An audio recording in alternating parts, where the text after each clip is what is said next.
Mtazamaji wa Biomedia, karibu popote pale ambako unaendelea kufuatilia na kutazama taarifa mbalimbali. Hii ni Biomedia, usiache kusubscribe, kushare, kulike, lakini pia usiache kucomment. Karibu tuwabarike pamoja.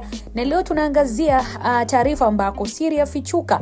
Mange amewaponza waliokuwa wanavujisha taarifa za nchi wafikishwa mahakamani. Hili limekaje katika upande wa siasa? Karibu sana mtazamaji. Ni katika mahakama ya hakimu mkazi Kisutu jijini Dar es Salaam, ambako mahakama hiyo imepanga kusikiliza hoja za awali za upande wa Jamhuri tarehe 16 mwezi Februari 2026 katika kesi ambayo inawakabili askari polisi wawili wanaodaiwa kuchapisha taarifa za uongo kupitia mitandao ya kijamii. Washtakiwa hao ni WP 10442 Koplo Violet Ibrahim, lakini pia yuko H2620 Koplo Thomas Tedei, ambaye jina lake pia hutamkwa kama Tedele.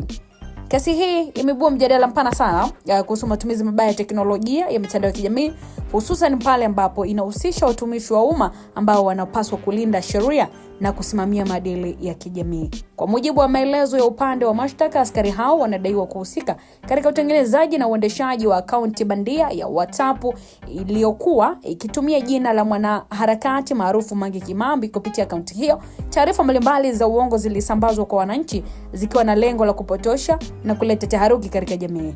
Hatua ya kuwasomea hoja za awali PH ni sehemu ya mchakato wa kisheria ambao unalenga kuweka wazi ushahidi na misingi ya kesi kabla ya kuanza kusikilizwa rasmi.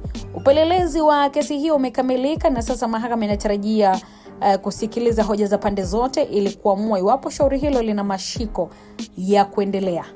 Lakini tukio hili pia limevutia hisia za wananchi na wadau wa haki za kidijitali, kwani linahusisha masuala ya uhalifu mtandaoni, uaminifu wa vyombo vya dola na athari za taarifa za uongo kwa usalama wa taifa na mshikamano wa kijamii. Aidha, kesi hii inatarajiwa kuwa mfano wa kuonyesha namna vyombo vya sheria vinavyokabiliana na changamoto za teknolojia mpya na matumizi ya mitandao ya kijamii katika enzi za kidijitali. Kwa sasa macho na masikio ya wengi yameelekezwa Kisutu, wakisubiri kuona mwelekeo wa shauri hili ambalo linaweza kutoa taswira ya jinsi Tanzania inavyopambana na uhalifu wa mitandaoni na kulinda ukweli katika zama za taarifa.